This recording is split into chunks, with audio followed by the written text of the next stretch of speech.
Quinta-feira, 12 de fevereiro de 2015. Seja bem-vindo, está começando o canal de notícias aqui pela UPF TV. Então fique com a gente e veja os assuntos que nós preparamos para esta edição. Com 180 mil atendimentos prestados, Juizado Especial Cível da UPF completa 15 anos neste mês. No estúdio, a oftalmologista convidada vai falar do cuidado com a visão das crianças. Na série E o Produto? Para onde vai? Você confere os caminhos que os calçados produzidos no Vale dos Sinos percorre até chegar ao pé do consumidor. E ainda, Clube do Aposentado Feliz em Passo Fundo. Quer saber que iniciativa é essa? Continue então conosco, aqui você encontra mais conteúdo.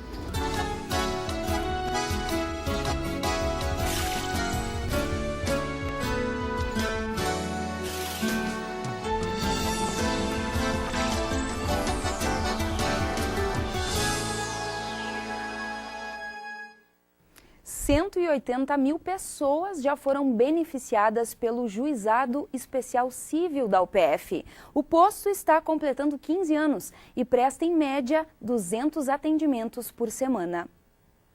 A viagem de férias do François e da esposa no final do ano virou estresse. Eles contrataram e pagaram antecipado por uma estadia em uma pousada na Praia de Ingleses, em Santa Catarina. Mas o local e as condições não eram as mesmas que as oferecidas pela internet. Agora ele busca auxílio para ressarcimento de parte do pagamento. Nós entramos no quarto, não tinha as mesmas condições que tinham sido propostas pelos valores que foram pagos. Tanto que o quarto inicial ficava no 6º andar, nós tínhamos pedido o quarto no 1º andar, minha esposa estava com o pé quebrado e não tinha como ficar subindo 6 lances de escada.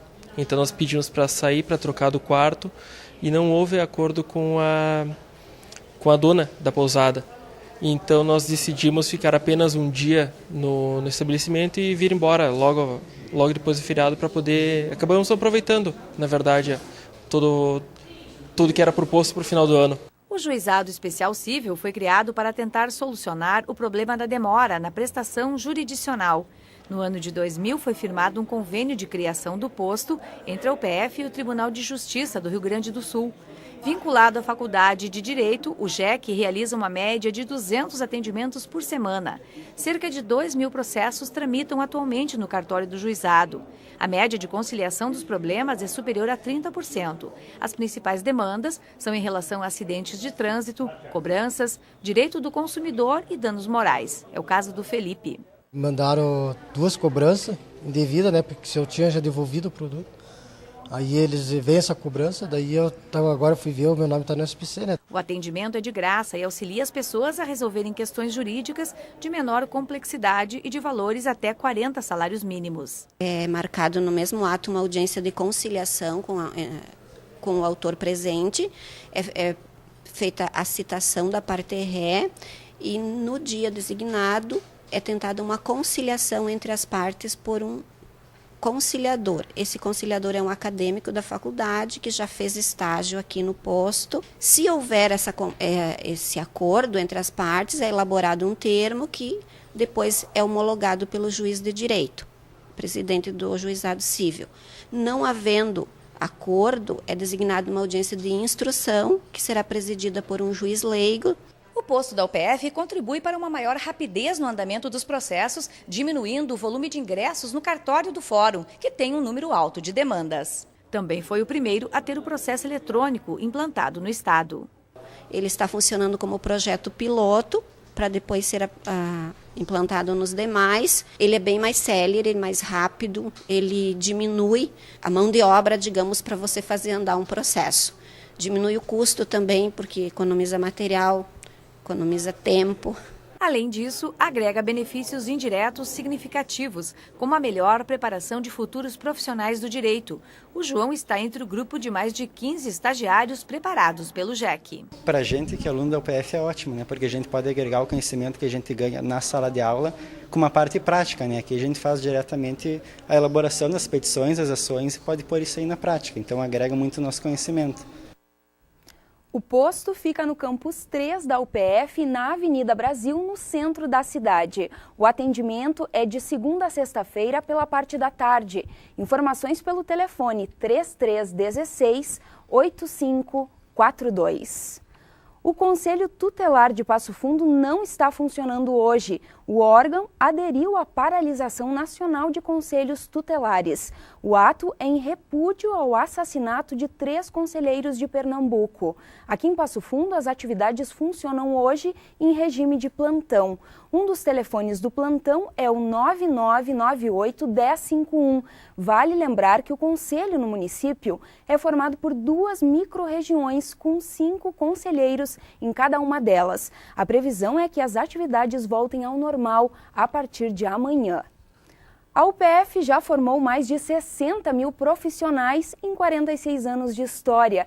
Tem um papel importante no desenvolvimento regional. Sabendo disso, foi criada então a Associação de Ex-Alunos Sempre UPF. Conheça agora então mais uma personalidade que construiu a carreira profissional aqui na universidade.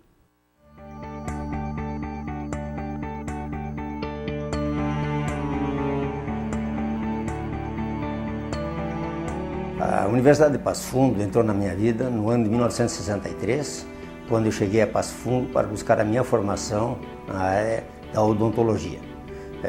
Colei grau no ano de 1966 e em 1967 iniciei minhas atividades como docente, encerrando-as no ano de 2010, quando me aposentei. Ao longo dessa caminhada, eu ocupei cargos de vice-diretor por 2 mandatos, cargo de diretor por 4 mandatos e o cargo de reitor da universidade no período de 2002 a 2010.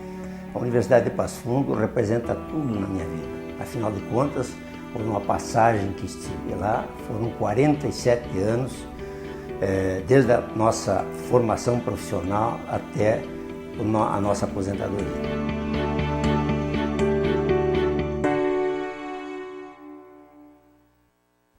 Se você se formou na UPF, pode participar da Associação de Ex-Alunos. O formulário para cadastro está no site upf.br/sempreupf.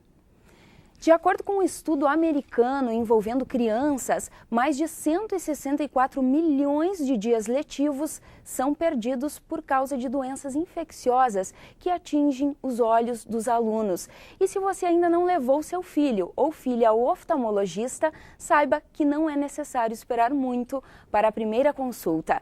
E para falar dos cuidados com a visão dos pequenos, nós recebemos aqui no estúdio a oftalmologista Caroline Moreira. Seja muito bem-vinda ao UPF TV mais uma vez, Caroline. Obrigada, sempre às ordens. Tá certo. Bem, é fundamental, então, o cuidado com a visão das crianças justamente para o desenvolvimento das mesmas.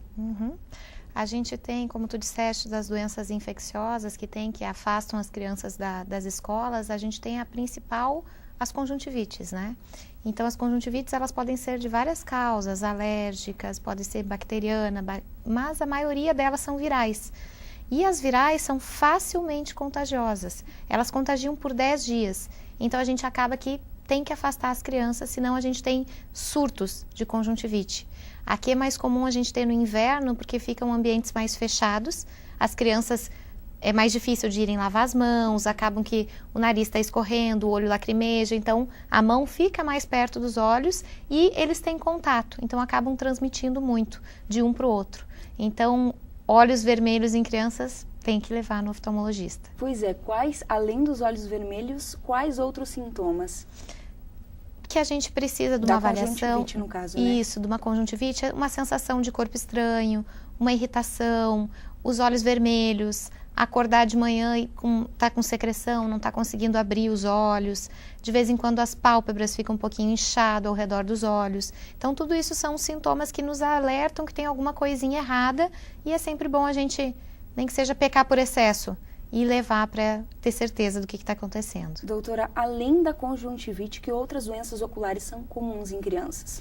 Nós temos também os ordéolos, que são as inflamações das glândulas que produzem a secreção em volta dos olhos. Nós temos blefarites, meibomites, que são secreções aumentadas nos olhos. Mas a que ganha disparado é a conjuntivite. As outras doenças oculares que teriam que levar numa urgência seriam baixa de visão, súbita, que é um caso mais raro em crianças, mas que pode acontecer. Então, se a criança começa a se queixar que, mãe, não estou enxergando, esse olhinho aqui não está enxergando, alguma coisa, os pais sempre têm que levar para a gente fazer uma primeira avaliação.